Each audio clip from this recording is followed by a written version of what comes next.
It's funny, the worst thing that you can do when you're mourning the loss of a dear friend is go to an acting class.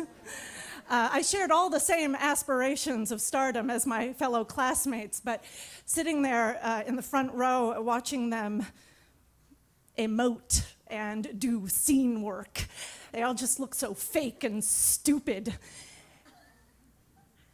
Edward is dead. Why aren't one of you stupid assholes dead?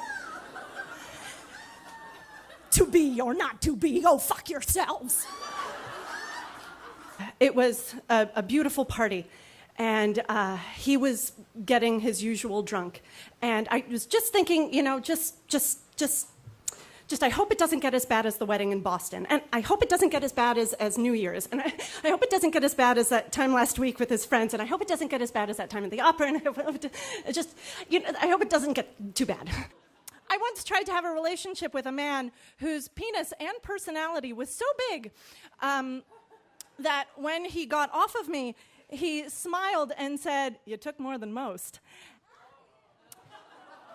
I'm not the kind of person that believes that things happen for a reason. I grew up Catholic, but perhaps I took too many philosophy courses in college. I just stopped believing. And when I stopped going to church, my mom gave me a book that actually kind of sums it all up. The title of the book is I Want to Believe, But. It's just... And I run out of the classroom and then down the hall to the bathroom and splash some water onto my face, look myself in the mirror, and it's done. You're fine. Took a deep breath, and I walked back to the class, but then coming down the hallway towards me is Lenny, with her arms outstretched, waddling. And I don't want it. And I don't want to need it. I don't want Mama Bear Lenny to hold me because I've got issues. I cannot be friends with the man that ruined my dreams. Time goes on, and I eventually, I go to college, and I'm watching, my tooth just get darker and darker and darker. And every relationship that I start, I have to sit them down, and as though I have an STD, I say, just so you know, you've probably already noticed, but I have a big black dead front tooth.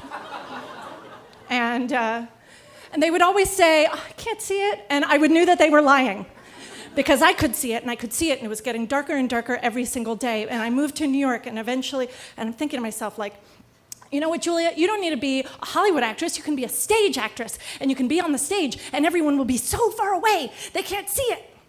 So that was my plan, and I took my headshots, like a Mona Lisa smile without the personality. I'll solve your case. Thank you. Thank you. Thank you.